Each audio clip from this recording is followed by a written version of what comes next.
처음 뵙겠습니다. 김도윤입니다. 잠깐 앉아도 될까요? 그 말을 듣는 순간 내가 지금 뭘 하고 있는 건지 생각이 잠깐 멈췄습니다. 그날도 그냥 친구랑 커피 마시러 나갔습니다. 그런데 친구가 말도 없이 남자 한 명을 데려와 제 앞에 앉혔어요. 저는 바로 친구한테 따졌습니다. 너 왜 이런 걸 말도 없이 해? 친구는 미안하다고 하면서도 한마디를 했습니다. 선영아, 너 이제 좀 편하게 살아야지. 저는 결국 몇 달을 고민하다 친구에게 말했습니다. 그 사람한테 내 번호 줘.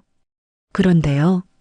왜 저는 혼인신고를 한 순간부터 제 인생이 편해지는 쪽이 아니라 무너지는 쪽으로 가기 시작했을까요? 오늘 끝까지 들으시면 제가 왜 도장을 찍었는지, 왜 그날부터 악몽이 시작됐는지 알게 되실 거예요. 그리고 어느 지역에서 시청하고 계신지 댓글 한 번씩만 남겨주세요. 여러분의 이야기도 듣고 싶습니다. 그럼 지금부터 제 이야기를 있는 그대로 들려드릴게요. 저는 박선영입니다. 62이에요. 남편을 먼저 보내고 5년을 혼자 지냈습니다. 아이 넷은 다 장가 시집 보냈고요. 밖에서는 늘 괜찮다는 말만 했어요. 자식들한테 걱정 얹고 싶지 않았거든요. 그런데 집에 들어가 문을 닫는 순간부터는 달랐습니다. 어느 날부터는 혼자라는 게 외로운 게 아니라 무서워지더라고요. 그 말은 끝내 아무한테도 하지 않았어요. 남편이 가고 나서 첫 해에는 정신이 없었습니다. 장례 끝나고 아이들이 제 손 잡고 올 때도 저는 눈물이 안 났어요. 그냥 해야 할 일만 하나씩 처리했죠. 둘째가 미안하다고 계속 말했는데 저는 괜찮다고만 했습니다. 진짜 괜찮은 건 아니었지만 그렇게 말하는 게 편했거든요. 2년째부터는 집이 너무 조용해졌습니다. 아침에 일어나면 제일 먼저 하는 게 창문 여는 거였어요. 밖에서 차 소리라도 들어야 사람 사는 곳 같았습니다. 밥은 혼자 먹으니까 간단하게만 했죠. 냉장고에 반찬 몇 가지 만들어두고 며칠씩 먹었어요. 설거지도 한 그릇이면 금방이었습니다. 김치찌개 끓여서 나흘 먹고 된장찌개 끓여서 사흘 먹는 식이었어요. 가끔 생선 한 토막 구워 먹기도 했지만 대부분은 국이랑 반찬으로 때웠습니다. 밥상 차리는 것도 귀찮아서 한 그릇에 다 담아 먹었죠. 식탁에 앉는 게 아니라 거실 소파에 앉아서 텔레비전 보면서 먹었어요. 3년째에는 작은 일을 시작했습니다. 동네 슈퍼에서 주 2일만 나갔어요. 돈이 필요해서라기보다는 집에만 있으니까 답답해서였죠. 사장님이 좋은 분이라 일도 편했고요. 주로 계산대에 앉아서 손님 받는 일이었습니다. 가끔 물건 정리하고 유통기한 확인하는 것도 했고요. 손님들이 들어오면 인사하고 계산해주고 봉투 챙겨주는 게 제 일이었어요. 대부분 동네 사람들이라 얼굴은 익숙했습니다. 가끔 말 붙이는 사람도 있었죠. 날씨 얘기나 물가 얘기 같은 거요. 저는 그냥 맞장구만 쳤어요. 길게 얘기하는 건 별로 안 좋아했거든요. 그래도 슈퍼에 나가는 날은 괜찮았습니다. 사람들 보고 말도 하고 시간도 빨리 갔어요. 점심시간에는 사장님이 김밥 사주거나 라면 끓여주곤 했습니다. 혼자 먹는 것보다는 나았죠. 오후 5시까지 일하고 집에 돌아오면 해가 기울고 있었어요. 4년째, 5년째는 그냥 익숙해졌습니다. 아침에 일어나서 혼자 밥 먹고 일 나가고 돌아와서 또 혼자 저녁 먹고 텔레비전 보다가 자는 게 일상이 됐어요. 자식들은 명절 때나 얼굴 보고 전화는 한 달에 한두 번 왔죠. 저는 늘 잘 지낸다고만 했습니다. 실제로도 큰 문제는 없었거든요. 큰애는 서울에서 살고 둘째는 부산에 있었어요. 셋째랑 막내는 둘 다 멀리 있었습니다. 명절 때 오면 하루 이틀 묵다 가는데 그때만 집이 시끄러웠죠. 손주들이 뛰어다니고 며느리들이 부엌에서 음식 만들고 그랬습니다. 저는 그게 좋았어요. 그런데 다 가고 나면 또 조용해졌죠. 문제는 밤이었습니다. 낮에는 사람 만나고 말도 하고 움직이니까 괜찮았는데 밤만 되면 달랐어요. 불 끄고 누우면 천장이 너무 높아 보였습니다. 옆자리가 비어 있는 게 처음에는 낯설었는데 나중에는 무섭더라고요. 혹시 내가 자다가 뭐 잘못되면 누가 알까 하는 생각이 자꾸 들었어요. 그래서 텔레비전을 켜놨습니다. 소리라도 있어야 잠이 왔거든요. 드라마 재방송 틀어놓고 누워있으면 언젠가는 잠들었죠. 가끔은 새벽까지 안 자고 있다가 동틀 때쯤 겨우 눈을 붙이기도 했습니다. 아침에 일어나면 몸은 무거웠지만 일 나가야 했으니까 씻고 나갔어요. 그러다 보니 낮에 졸릴 때가 많았습니다. 슈퍼 계산대 앉아 있다가 깜빡깜빡 졸기도 했어요.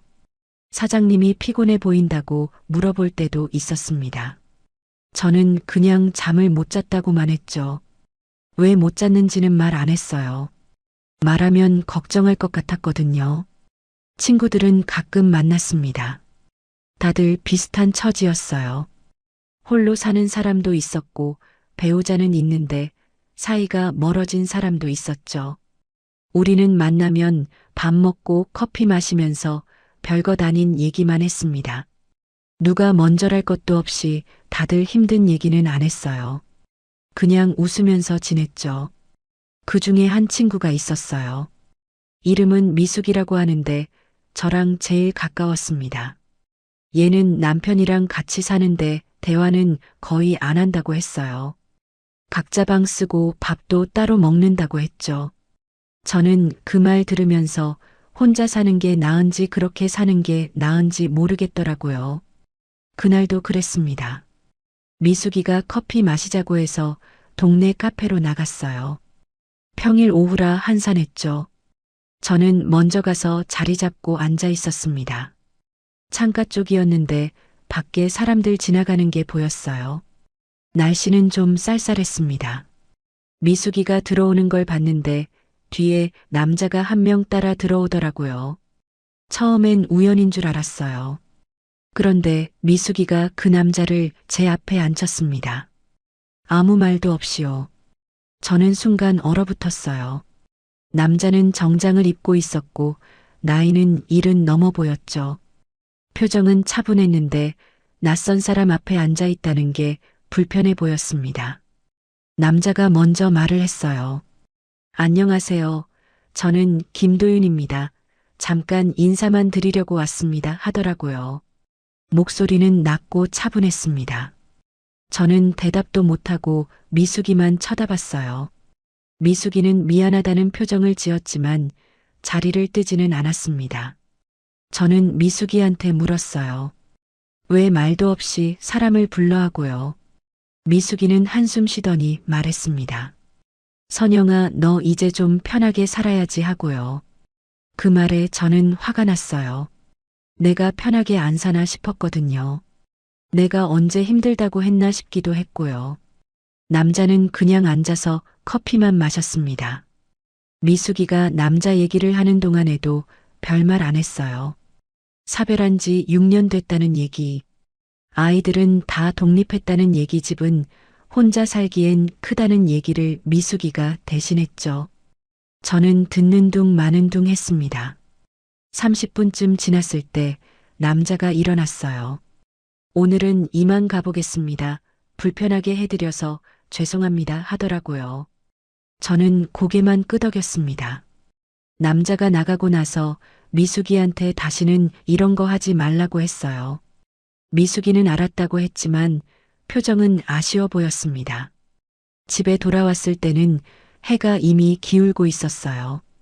현관문 열고 들어가니까 집이 더 조용하게 느껴졌습니다. 불 켜고 가방 내려놓고 부엌으로 갔어요. 냉장고 열어보니까 어제 먹던 반찬이 그대로 있더라고요. 입맛은 없었지만 밥은 먹어야 했으니까 데워 먹었습니다. 저녁 먹고 설거지하고 거실로 나왔어요. 텔레비전 켜고 소파에 앉았는데 집중이 안 됐습니다. 자꾸 오늘 일이 떠올랐어요. 남자 얼굴도 생각났고 미숙이가 한 말도 생각났죠. 너 이제 좀 편하게 살아야지 하던 그 말이 계속 맴돌았습니다. 밤이 되니까 더 심해졌어요. 잠자리에 누웠는데 잠이 안 오더라고요. 천장만 보고 있었습니다. 오늘 카페에서 화가 났던 이유가 뭔지 생각해 봤어요. 미숙이가 말도 없이 사람을 데려온 것 때문인가 싶었는데 그것만은 아니었습니다. 저는 스스로한테 화가 났던 거였어요. 그 남자를 보면서 제가 조금이라도 흔들렸다는 게 싫었던 거죠. 괜찮다고 말해왔는데 사실은 안 괜찮았다는 걸 들킨 것 같아서 부끄러웠습니다. 혼자 사는 게 무섭다는 걸 인정하고 싶지 않았어요. 그런데 그날 밤 저는 알았습니다. 제가 정말 무서워하고 있었다는 걸요. 혼자 늙어가는 게, 혼자 아프게 되는 게, 혼자 죽는 게 무서웠어요. 그 무서움을 누구한테도 말 못하고 혼자 안고 있었던 겁니다. 그렇다면 오늘 그 남자를 만난 건 뭐였을까요? 석 달이 지났습니다. 그동안 미숙이한테 연락은 안 했어요. 화가 풀린 건 아니었지만 계속 피할 수도 없었죠. 그래서 제가 먼저 전화를 했습니다. 미숙이는 반가워하면서도 조심스러워했어요. 커피 마시자고 했을 때 미숙이가 물었죠. 나 혼자 가도 되냐고요. 저는 그러라고 했습니다. 며칠 뒤 같은 카페에서 만났어요. 이번에는 미숙이만 왔습니다. 우리는 주문하고 자리에 앉았어요. 한동안 다른 얘기만 했죠. 날씨 얘기, 동네 얘기, 슈퍼 일 얘기 그런 거요. 미숙이는 저한테 계속 눈치를 보더라고요. 1시간쯤 지났을 때 제가 먼저 물었습니다. 그날 그 사람 어떤 사람이야 하고요. 미숙이 얼굴이 환해졌어요. 기다렸다는 표정이었죠. 미숙이가 말을 시작했습니다. 도윤 씨는 옷 장사로 돈을 많이 벌었다고 했어요.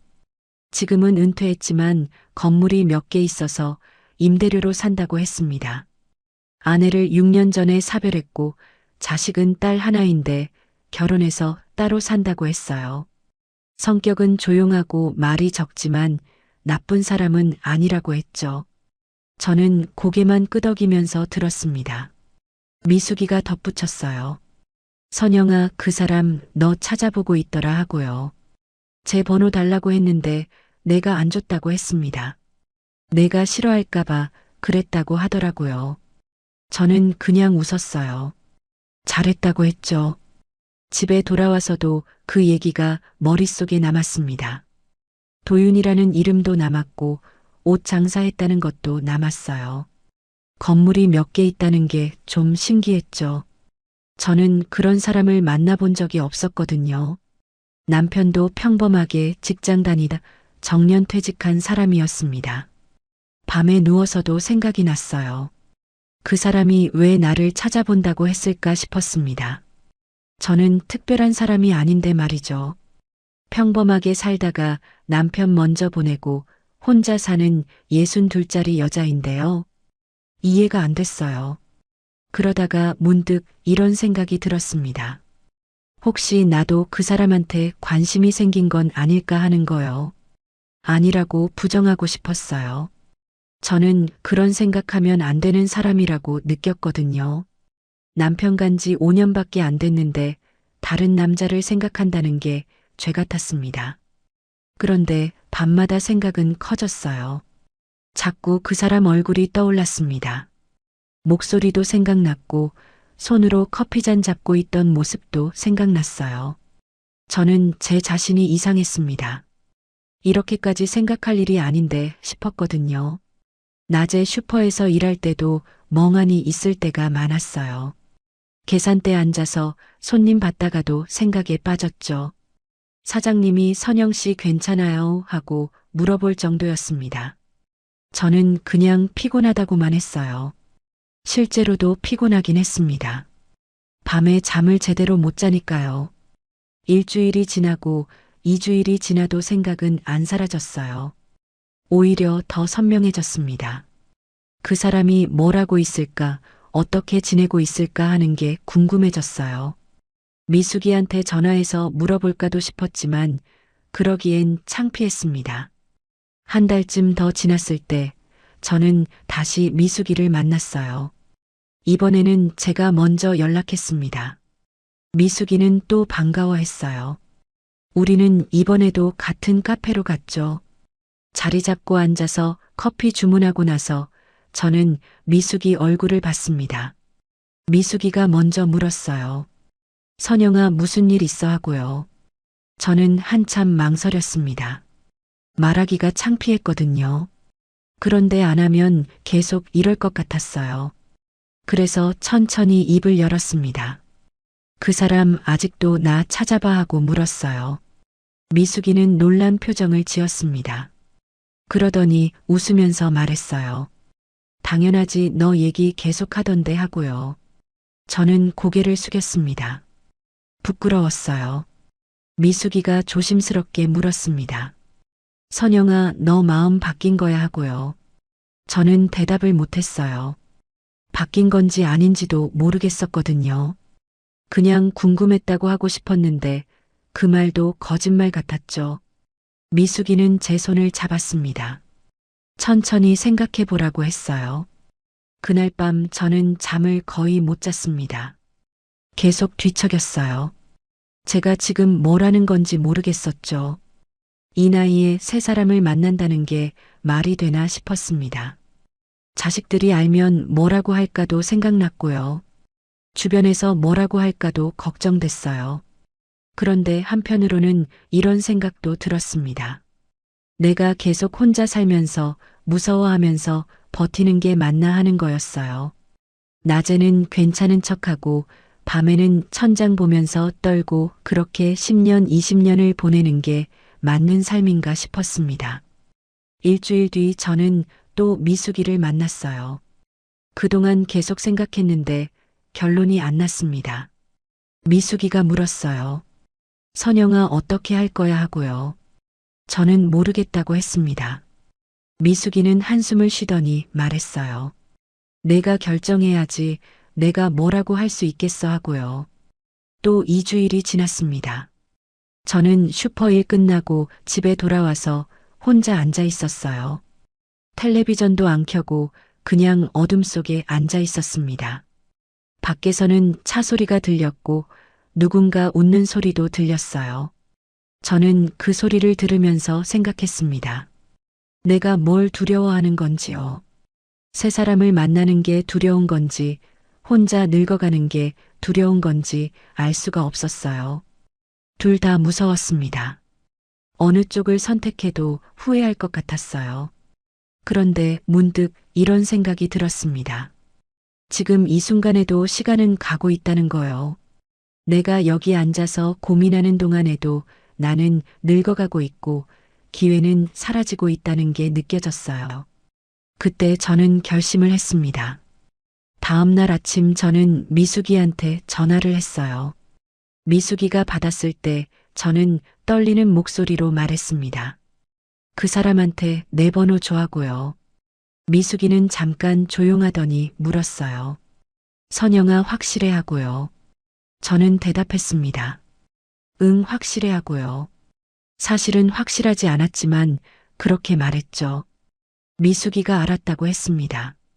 내일 연락해 볼게 하고요. 전화 끊고 나서 저는 가슴이 두근거렸어요.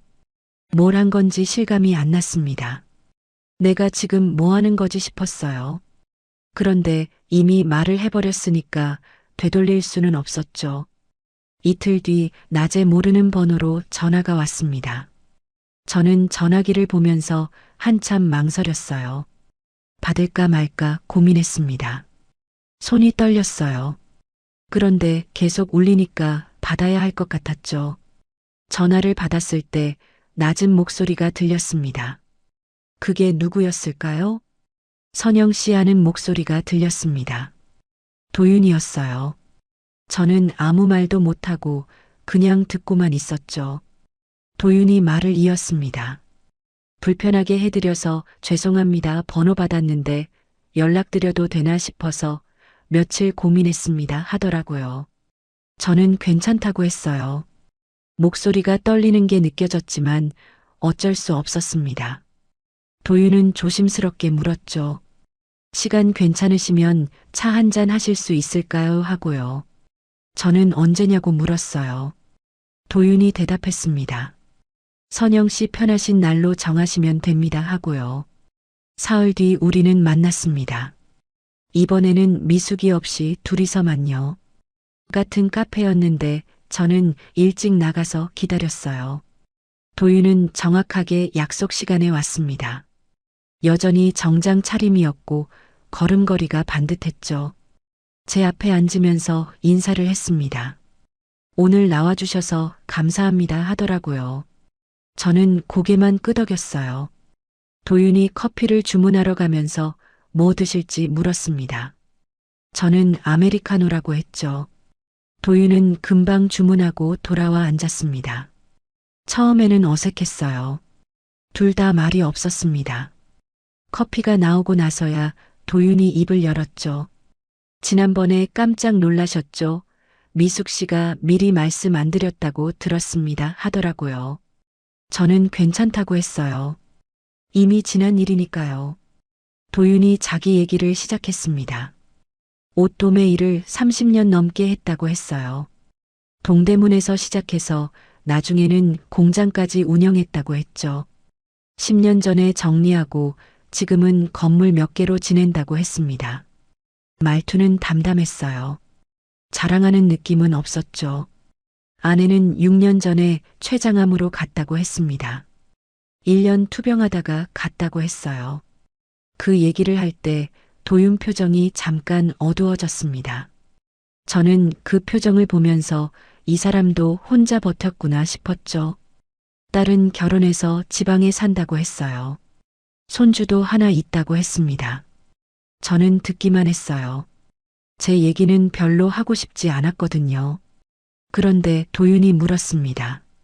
선영 씨는 어떻게 지내셨어요? 하고요. 저는 간단하게만 대답했어요. 남편 보내고 5년 됐다. 아이 넷 다 출가시켰다. 작은 일하면서 혼자 산다 그 정도만 했죠. 도윤은 고개를 끄덕이면서 들었습니다. 그러더니 조심스럽게 말했어요. 혼자 사는 게 힘드시죠? 저도 그렇습니다 하더라고요. 저는 그 말에 조금 놀랐어요. 이 사람도 힘들구나 싶었습니다. 남자라고 해서 다를 게 없었죠. 1시간 정도 얘기하고 헤어졌습니다. 도윤이 조심스럽게 물었어요. 다음에 또 뵐 수 있을까요? 하고요.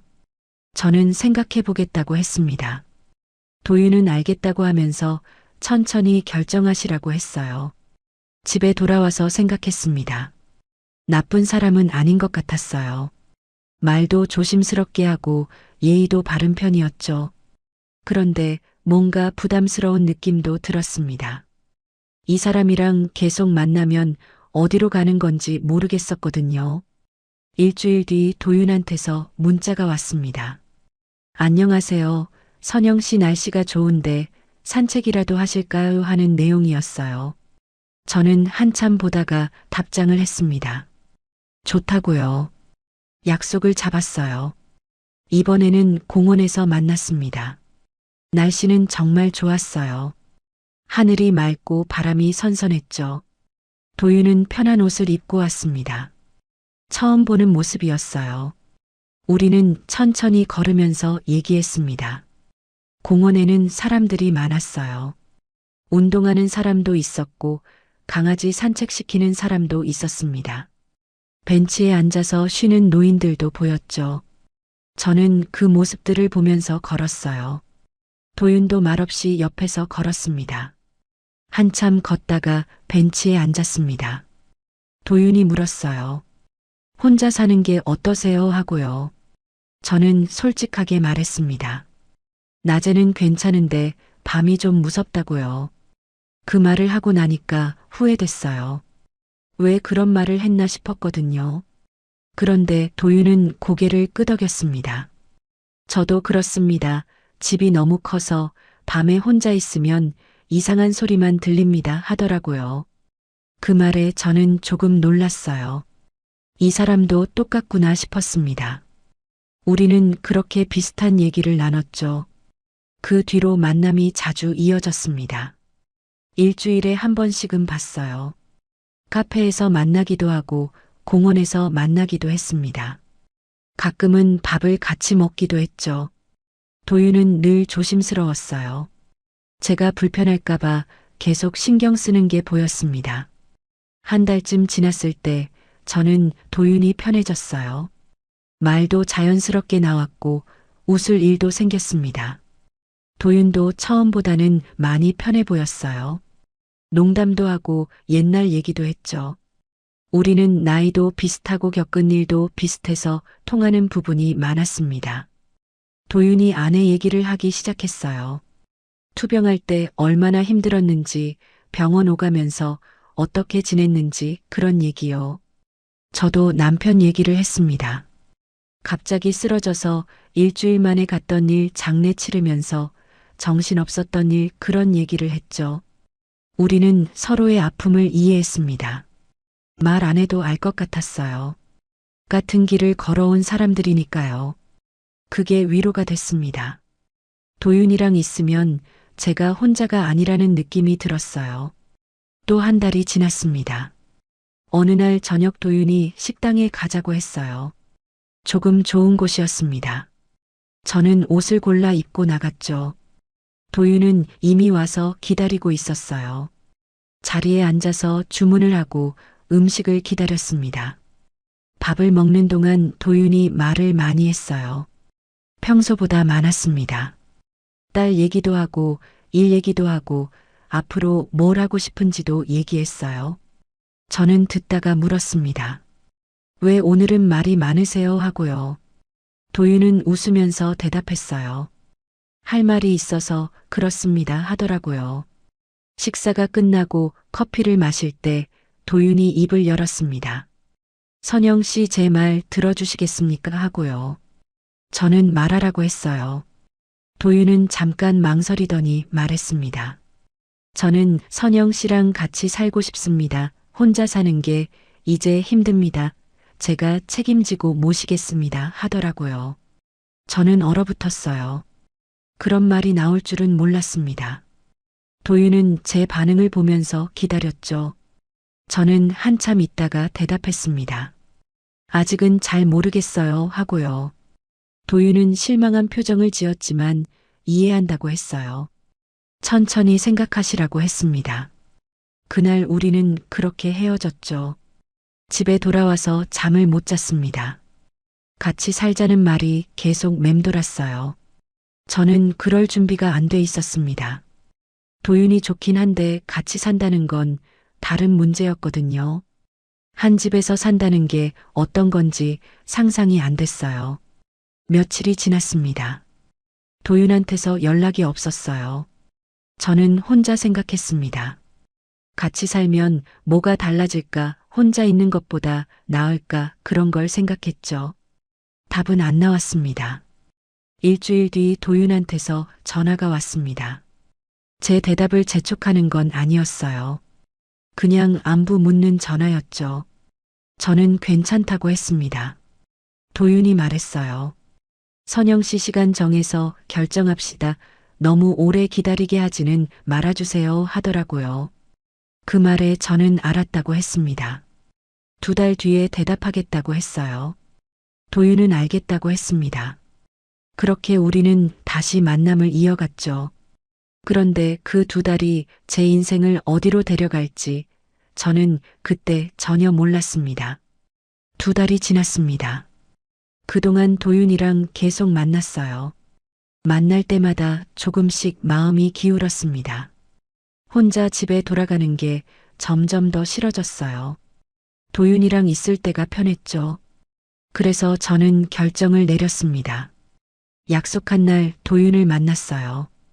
카페에 앉아서 커피를 마시는데 도윤이 제 얼굴을 봤습니다.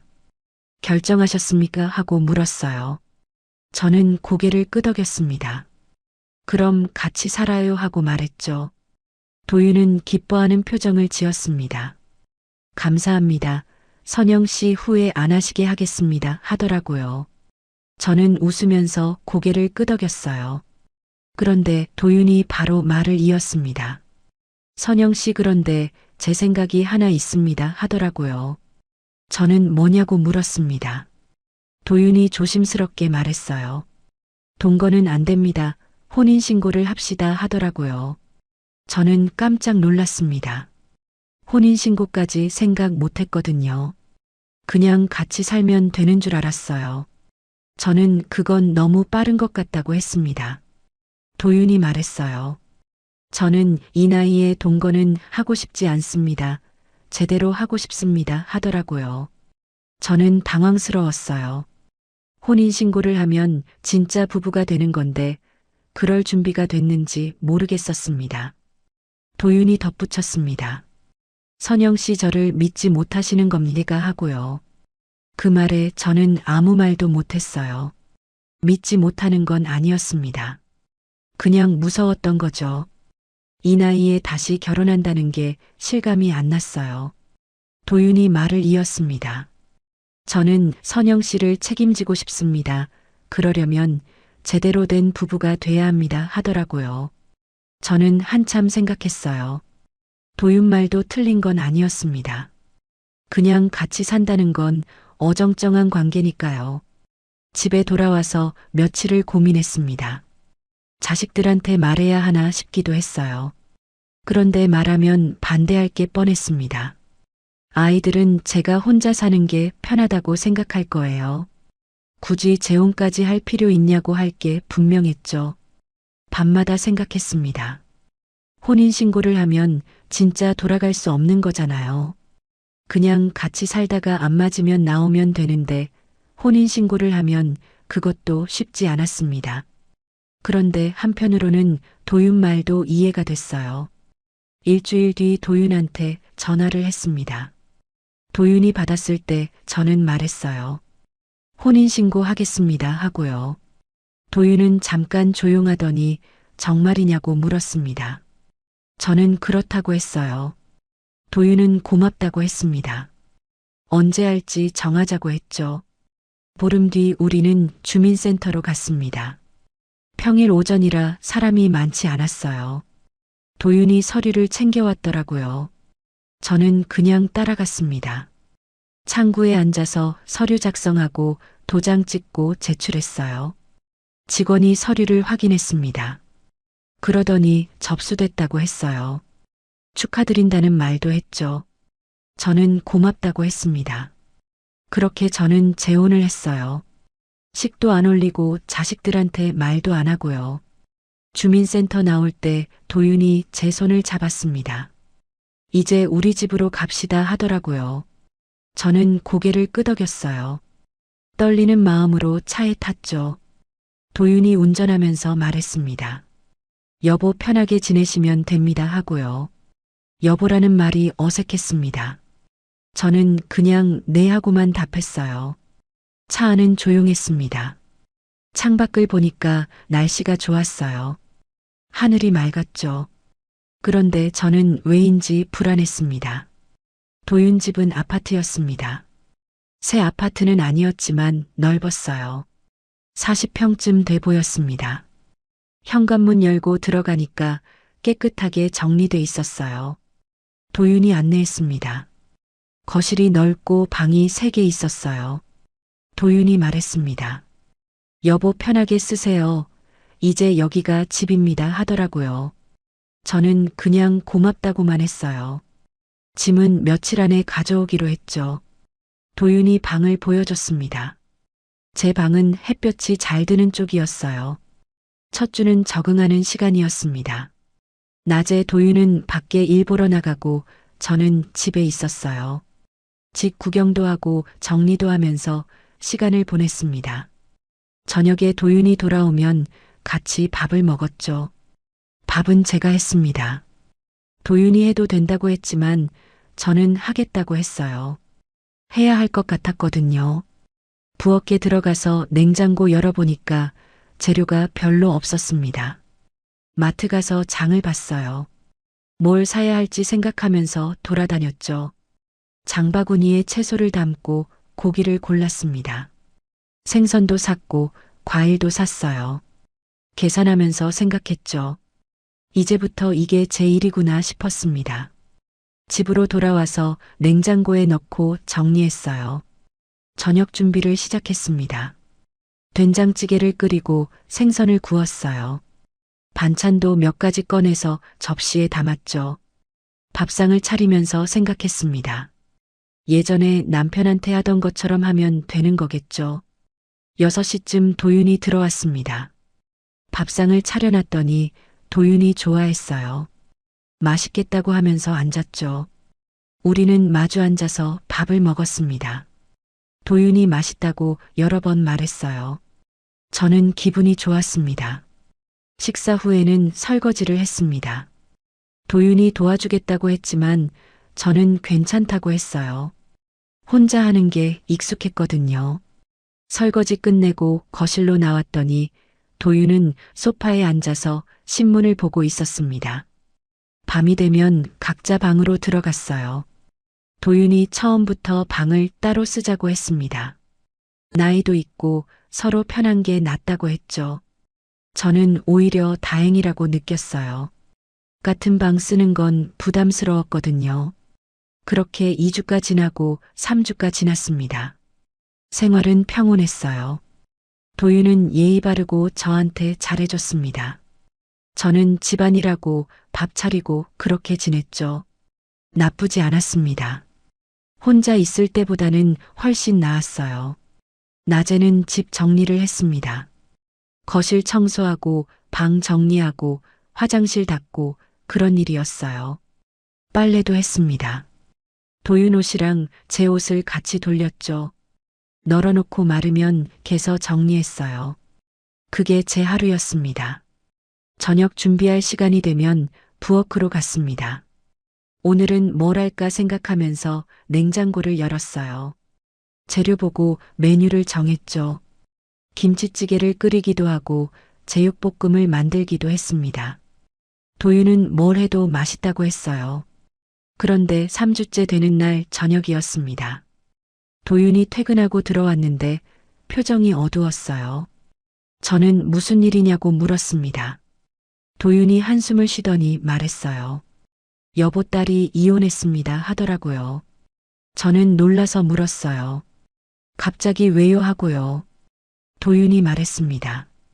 자세한 건 모르겠는데 남편이랑 안 맞았나 봅니다 하더라고요. 그리고 도윤이 덧붙였습니다.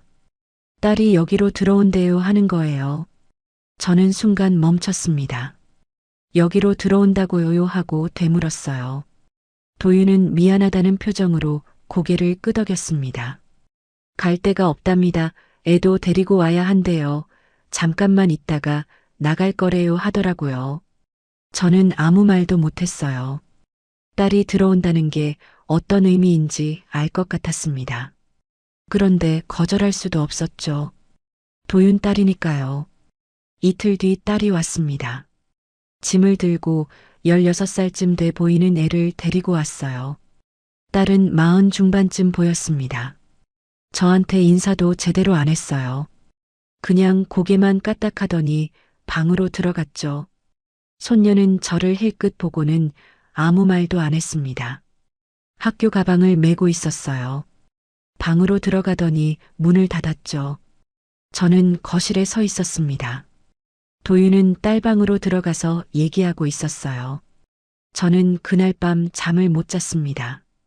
이 집에 제자리가 있는지 없는지 모르겠더라고요. 혼인신고는 했지만 저는 여기 식구가 아닌 것 같았어요. 그리고 그때 저는 알았습니다. 제가 들어온 곳이 어디인지를요. 딸이 들어온 지 한 달쯤 지났을 때였습니다. 처음에는 조용했어요. 딸은 방에만 있었고 손녀는 학교 갔다 오면 바로 방으로 들어갔죠. 저는 그냥 평소처럼 집안일하고 밥 차리고 그랬습니다. 도윤도 별말 없었어요. 그런데 어느 날부터 딸이 말을 하기 시작했습니다. 아침에 일어나서 거실로 나오더니 밥 있냐고 물었어요. 저는 있다고 했죠. 딸은 차려달라고 했습니다. 저는 그냥 차려줬어요. 딸은 먹고 나서 그릇도 안 치우고 방으로 들어갔습니다. 다음 날도 똑같았습니다. 밥 달라고 하고 먹고 나서 그릇 놔두고 들어갔어요. 저는 설거지를 했죠. 도윤한테 말하려다 그만뒀습니다. 별것 아닌 것 같았거든요. 그냥 밥 한 끼 더 차리는 거니까요. 일주일쯤 지나니까 요구가 더 늘었습니다. 빨래를 해달라고 했어요. 손녀 교복이랑 체육복이랑 다 모아서 세탁기 앞에 놔뒀더라고요. 저는 그것도 그냥 했습니다.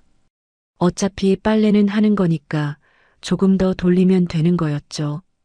그런데 2주쯤 됐을 때는 심부름까지 시켰습니다. 마트 가서 뭐 좀 사오라고 했어요. 딸이 메모지에 적어서 줬습니다.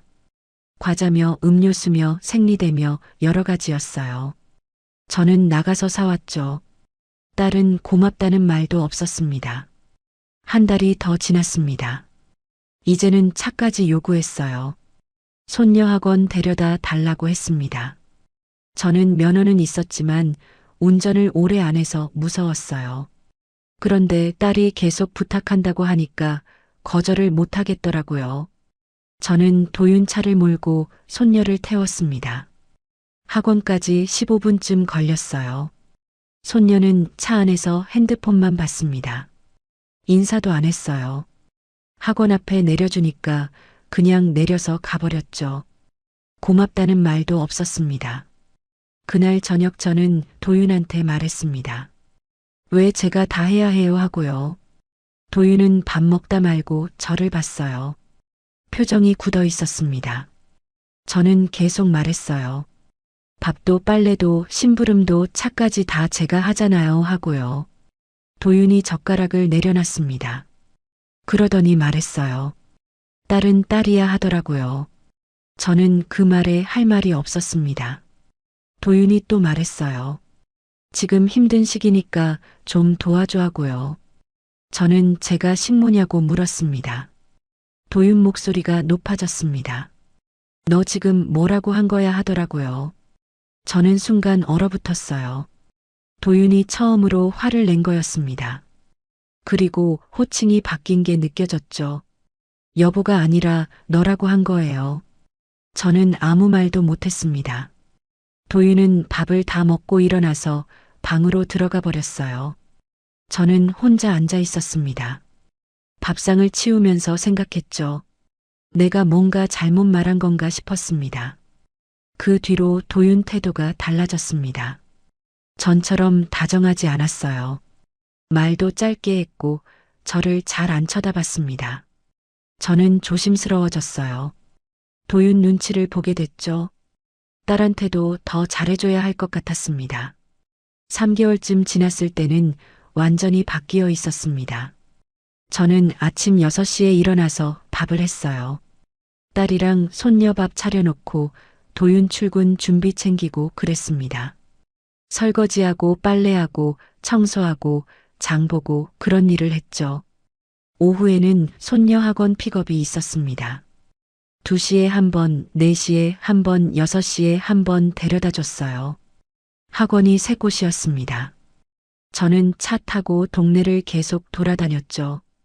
손녀는 한 번도 고맙다는 말을 안 했습니다. 저녁에는 밥을 차렸습니다.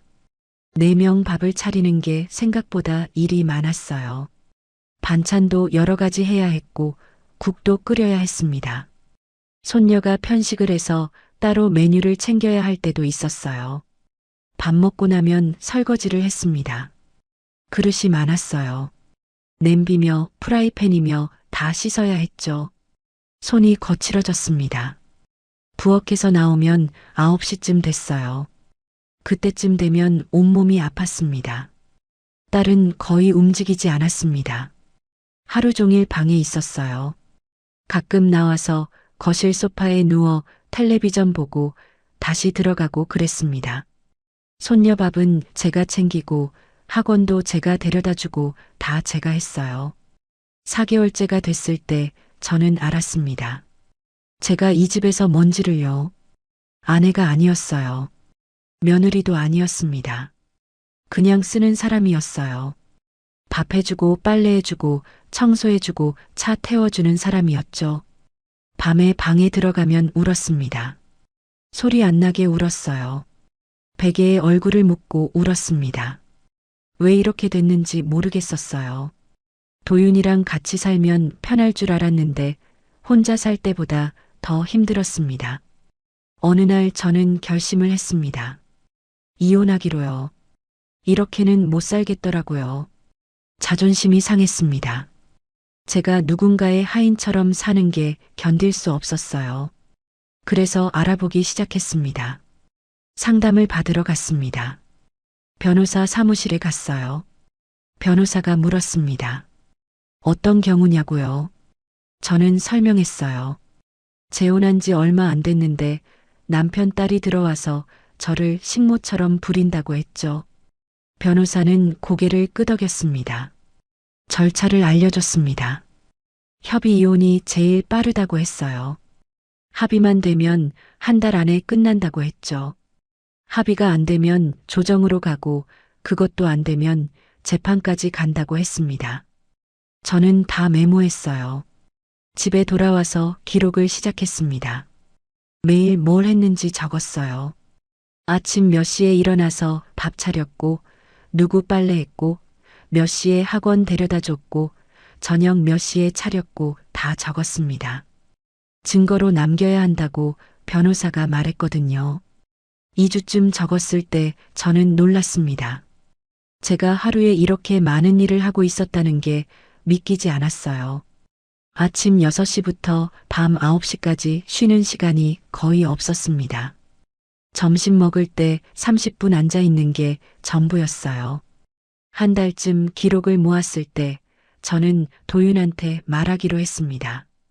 그런데 그 전에 실험을 해보기로 했어요. 제가 일을 안 하면 어떻게 되는지 보고 싶었습니다. 그래서 어느 날부터 멈췄어요. 아침밥을 안 차렸습니다. 일어나서 제 방에 있었어요. 딸이 부엌으로 나왔다가 돌아갔습니다. 한참 있다가 도윤이 문 두드리더니 물었어요. 밥 안 해 하고요. 저는 몸이 안 좋다고 했습니다. 도윤은 아무 말 없이 갔어요. 점심도 안 했습니다. 빨래도 안 돌렸어요. 청소도 안 했죠. 그냥 방에 누워 있었습니다. 손녀 학원 시간이 됐는데 저는 안 나갔어요.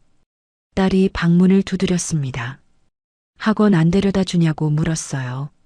저는 오늘은 못 한다고 했습니다. 딸 목소리가 높아졌습니다. 그럼 누가 데려다 줘 하더라고요. 저는 대답 안 했어요. 딸은 욕하면서 갔습니다. 나중에 보니까 딸이 직접 데려다 준 것 같았어요. 도윤차가 없었거든요. 저녁도 안 차렸습니다. 6시가 지나고 7시가 됐는데 저는 방에서 안 나갔어요. 도윤이 들어왔습니다. 화난 얼굴이었어요. 도대체 왜 이러는 거야 하고 물었습니다. 저는 일어나 앉았어요. 그리고 도윤 눈을 똑바로 봤습니다. 저는 말했어요. 이혼하겠습니다 하고요. 도윤은 얼어붙었습니다. 뭐라고 하더니 말을 잇지 못했어요. 저는 다시 말했습니다. 이혼하겠습니다 하고요. 도윤이 소리를 질렀습니다. 너 지금 제정신이야 하더라고요. 저는 제정신이라고 했어요. 그리고 말했습니다. 저는 당신 아내가 아니라 쓰는 사람이었습니다. 그래서 끝내겠습니다 하고요. 그날 밤 저는 집을 나왔습니다. 짐은 안 가져갔어요. 그냥 지갑이랑 핸드폰만 들고 나왔죠. 찜질방으로 갔습니다. 거기서 하룻밤을 보냈어요. 다음날 변호사한테 전화를 했습니다. 이혼 절차를 시작하겠다고 했어요. 변호사가 알았다고 했습니다. 서류를 준비하라고 했죠. 그렇게 저는 끝내기로 했습니다. 이혼 절차가 시작됐습니다. 변호사가 협의 이혼 신청서를 보냈어요. 도윤한테요. 도윤은 전화를 했습니다. 제 핸드폰으로요. 저는 받지 않았어요. 도윤이 문자를 보냈습니다. 얘기 좀 하자고 했죠. 저는 답장 안 했습니다. 일주일 뒤 변호사한테 연락이 왔습니다. 도윤이 협의를 거부했다고 했어요. 이혼 사유가 없다고 주장한다고 했습니다. 그럼 어떻게 되냐고 물었어요. 변호사가 말했습니다. 조정으로 가야 한다고요. 조정 날짜가 잡혔습니다. 한 달 뒤였어요. 그동안 저는 미숙이네 집에 얹혀 살았습니다. 미숙이가 와서 지내라고 했거든요. 저는 미안했지만 갈 데가 없어서 그렇게 했어요. 미숙이는 괜찮다고 했습니다. 조정 날짜가 됐습니다. 법원으로 갔어요. 도윤도 와 있었습니다. 딸도 같이 왔더라고요. 저는 혼자였어요. 변호사만 옆에 있었습니다. 우리는 조정실로 들어갔죠. 조정위원이 양쪽 얘기를 들었습니다. 제가 먼저 말했어요. 재혼한 지 얼마 안 됐는데 남편 딸이 들어와서 저를 가사도우미처럼 부렸다고 했습니다. 아침부터 밤까지 밥 빨래 청소 학원 픽업 다 제가 했다고 했어요. 도윤이 말했습니다. 그건 가족이니까 당연한 거다. 딸이 힘든 시기라 도와준 것뿐이다 하더라고요. 저는 웃음이 나왔어요. 당연한 거라고 하는 게 말이 되나 싶었습니다. 조정위원이 물었어요. 딸분은 왜 직접 안 하셨습니까 하고요. 딸이 대답했습니다. 저도 힘들었어요. 이혼하고 애 키우느라 정신없었습니다 하더라고요. 조정위원이 또 물었어요. 그래도 밥은 본인이 해드릴 수 있지 않습니까 하고요. 딸은 대답을 못했습니다. 조정위원이 도윤한테 물었습니다. 부인께서 이렇게 힘들어 하시는데 왜 모르셨습니까 하고요. 도윤이 말했어요. 저는 몰랐습니다. 말을 안 해서 괜찮은 줄 알았습니다 하더라고요.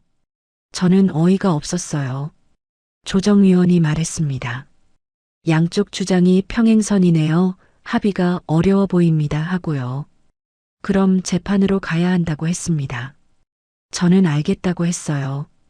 도윤은 잠깐만 기다려 달라고 했죠. 밖으로 나왔을 때 도윤이 저를 불렀습니다. 선영아 하더라고요. 저는 돌아봤어요. 도윤이 다가왔습니다. 그러더니 말했어요. 그냥 돌아와 딸은 곧 나갈 거야 하더라고요. 저는 고개를 저었습니다. 그리고 말했어요. 저는 당신 집 식모가 아닙니다 하고요. 도윤이 말했습니다. 내가 참으면 되잖아. 딸 힘든 거 좀 도와주면 안 돼 하더라고요. 저는 더 이상 말하고 싶지 않았습니다. 돌아서서 걸어갔어요. 도윤이 뒤에서 뭐라고 소리쳤는데 듣지 않았습니다. 변호사가 따라왔어요. 재판 준비를 해야 한다고 했죠. 저는 알겠다고 했습니다. 재판은 2달 뒤에 열렸습니다. 그동안 저는 계속 미숙이네 집에 있었어요. 미숙이가 오래 있어도 된다고 했지만 저는 미안했습니다. 빨리 끝내고 싶었어요. 재판 날이 됐습니다. 법정에 들어갔어요. 판사가 앉아 있었습니다. 양쪽 변호사가 서류를 제출했어요. 제 변호사가 제가 작성한 기록을 제출했습니다. 한 달 동안 매일 적은 거요. 판사가 그 기록을 봤습니다. 한참 보더니 도윤한테 물었어요. 원고가 이렇게 많은 일을 했다는 걸 알고 계셨습니까 하고요. 도윤은 대답을 못했습니다. 판사가 또 물었어요. 가족이 함께 사는 집에서 한 사람이 모든 가사를 전담하는 게 맞다고 보십니까 하고요. 도윤이 말했습니다. 그건 아니지만 제 딸이 힘든 상황이라 하더라고요. 판사가 말을 끊었습니다. 딸분의 어려움을 원고가 전담해야 할 이유가 있습니까? 하고 물었어요. 도윤은 아무 말도 못했습니다. 판사가 판결을 내렸습니다. 이혼을 인정한다고 했어요. 원고의 주장이 타당하다고 했습니다. 재혼 후 피고 딸의 입주로 인해 원고가 과도한 가사 부담을 떠안게 됐고 피고는 이를 방관했다고 했어요. 이는 혼인 관계를 유지하기 어려운 사유에 해당한다고 했습니다. 저는 그 자리에 앉아서 판결문을 들었습니다. 이혼이 확정됐어요. 도윤은 고개를 숙이고 있었습니다. 딸은 화난 표정으로 저를 쳐다봤어요. 저는 아무 감정도 없었습니다. 법정을 나왔습니다. 변호사가 축하한다고 했어요. 저는 고맙다고 했습니다. 그런데 실감이 안 났어요. 이제 뭘 해야 하는지 몰랐습니다. 미숙이네 집으로 돌아왔습니다. 미숙이한테 말했어요. 이혼했다고요. 미숙이는 잘했다고 했습니다. 그런데 저는 막막했어요. 이제 어디로 가야 하나 싶었습니다. 예전 집은 이미 없었습니다. 도윤이랑 결혼하면서 정리했거든요. 전세 계약 만료되면서 짐 다 빼고 집 주인한테 넘겼어요. 돌아갈 곳이 없었습니다. 자식들한테 전화를 했습니다. 큰애한테 먼저 전화했어요. 사정을 설명했습니다. 재혼했다가 이혼했다. 지금 갈 곳이 없다 하고요. 큰애가 놀라서 물었어요. 엄마 왜 그런 일을 말도 안 하고 하셨어 하고요. 저는 대답 못했습니다. 큰애가 말했어요. 엄마 우리 집으로 오세요 하고요. 그런데 이어서 말했습니다. 근데 방이 없어요. 거실에 계셔야 하는데 괜찮으시겠어요? 하더라고요. 저는 괜찮다고 했습니다. 둘째한테도 전화했어요. 셋째 막내한테도 했습니다. 다들 오라고 했어요. 그런데 다들 방이 없었습니다. 거실에 있어야 한다고 했죠. 저는 알겠다고 했습니다. 그런데 전화 끊고 나니까 가고 싶지 않았어요. 자식들 집 거실에 얹혀 사는 게 싫었습니다. 손주들이 학교 갔다 오면 제가 있는 게 불편할 거예요. 며느리들도 눈치 볼 거고요. 저는 그렇게 살고 싶지 않았습니다. 그래서 다른 방법을 찾았습니다. 고시원을 알아봤어요. 인터넷으로 검색했습니다. 동네에 몇 군데 있었어요. 제일 깨끗해 보이는 곳에 전화했습니다. 방 있냐고 물었어요. 있다고 했습니다. 다음 날 가봤습니다. 건물 3층이었어요. 복도가 좁았습니다. 방문을 열어보니까 작았어요. 침대랑 책상이 전부였습니다. 화장실은 공용이라고 했어요. 한 달에 30만 원이라고 했죠. 저는 여기로 하겠다고 했습니다. 주인이 물었어요. 언제 들어오실 거냐고요. 저는 내일이라고 했습니다. 주인은 알겠다고 했어요. 계약서 쓰고 돈 내고 열쇠를 받았습니다. 다음 날 짐을 싸서 들어갔습니다. 짐이라고 해봐야 옷 몇 벌이 전부였어요. 큰 가방 하나면 충분했습니다. 방에 들어가서 짐을 풀었어요. 옷을 개서 선반에 넣고 세면도구를 꺼내놓고 그랬습니다. 침대에 앉았습니다. 방이 정말 좁았어요. 팔을 벌리면 양쪽 벽에 손이 닿을 것 같았습니다. 창문은 작았고 환기구 소리가 컸어요. 복도에서 다른 사람 걷는 소리가 들렸죠. 그런데 이상하게 편했습니다. 좁지만 제 공간이었어요. 누가 시키는 일 없고 눈치 볼 사람 없고 그냥 저 혼자였습니다. 침대에 누웠어요. 천장을 봤습니다. 예전에 큰 집에서 천장 보던 것과는 달랐어요. 다음 날부터 일을 알아봤습니다. 슈퍼 일을 다시 시작했어요. 예전에 하던 곳은 아니고 다른 곳이었습니다. 주 3일 나가기로 했어요. 돈은 많지 않았지만 고시원비랑 밥값은 됐습니다. 한 달쯤 지났을 때 저는 생각했습니다. 제가 지금 뭘 하고 있는 건지요. 62의 고시원에서 혼자 살면서 슈퍼 일하고 있는 거였어요. 초라해 보일 수도 있었습니다. 그런데 저는 괜찮았습니다.